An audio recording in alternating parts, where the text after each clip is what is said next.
സാറിൻ്റെ സെഷൻ ഞാൻ ബാച്ച് 8 ഉണ്ടായിരുന്ന ആളാണ്. അപ്പോൾ ഓൺലൈനെക്കാട്ടിലും ഡിഫറെൻ്റ് ആണ് സാറിൻ്റെ നേരിട്ടുള്ളത്. ഇടയ്ക്കിടയ്ക്ക് സാറ് ഹൈ ആവണ്ടോ എന്നൊരു ഡൗട്ട്. അല്ല, മിക്ക സെഷനിലും ഫീഡ്ബാക്ക് പറയുമ്പോൾ ഒരു മടിയില്ല. ഫസ്റ്റൊക്കെ എനിക്ക് വീഡിയോ മോഡിൽ വരാനൊക്കെ ബുദ്ധിമുട്ടുള്ള ആളാണ്. പക്ഷെ ഞാൻ പറയലുണ്ട്, ആദ്യമായിട്ടാണ് മൈക്കിൽ സംസാരിക്കുന്നത്. ഞാനിങ്ങനെ സാറ് പറയണ പോലെ ഇപ്പോൾ കോളേജിലാണെങ്കിലും സ്കൂളിലാണെങ്കിലും പ്രോഗ്രാംസ് എന്തെങ്കിലും ഉണ്ടാകുമ്പോൾ ബാക്കിൽ ഇവൻറ്റ് ഓർഗനൈസ് ചെയ്യാൻ എനിക്ക് ഭയങ്കര ഇഷ്ടമാണ്.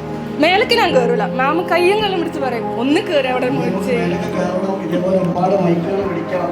ഞാനും ഇതേപോലെ ഇവന്റിലായിരുന്നു ആദ്യമായിട്ട് മൈക്ക് പിടിച്ചത്. പിന്നെ അവിടെ ഇരുന്ന് സംസാരിക്കും പോലെയാണ്. എല്ലാം ഓരോരുത്തർ ഏതെങ്കിലും ഒരു ഓപ്പർച്യൂണിറ്റി ഇതേപോലെ കിട്ടുന്ന സമയത്ത് നമ്മൾ ഉപയോഗപ്പെടുത്തി നോക്കിയാലേ നമുക്ക് അറിയും അത് നമ്മുടെ കഴിവാണോ. ചില ആൾക്കാർ സംസാരിക്കുമ്പോൾ തന്നെ നമുക്ക് അത് കേട്ടിരിക്കാനുണ്ട് തോന്നും. അപ്പോൾ ആ ഒരു സ്കില്ലിൽ ശരിക്കും നമ്മൾ ഉപയോഗപ്പെടുത്തണം. വെറുതെ അതിങ്ങനെ ഉള്ളിൽ വെച്ചിട്ട് എനിക്കൊരു കഴിവുണ്ടല്ലോ അങ്ങനെ പറഞ്ഞ് ചിന്തിക്കുന്ന പോലെ എന്താണ് ഓരോരുത്തരുടെ കഴിവുണ്ട് പ്രത്യേകം മനസ്സിലാക്കി എടുക്കാൻ ശ്രമിക്കണം.